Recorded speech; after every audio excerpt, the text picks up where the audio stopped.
Hello everyone and welcome. In this quick tutorial, I'm going to show you how to add multiple language audio tracks to YouTube videos.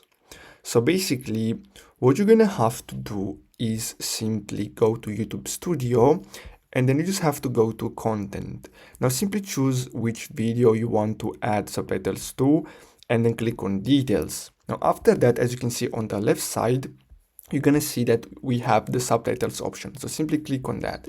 Now we can simply choose what subtitles we want and we can add as many as we like. So basically that's all you have to do, and you can do this for all the videos that you have. You just have to simply click on details, then simply go to subtitles and simply choose it.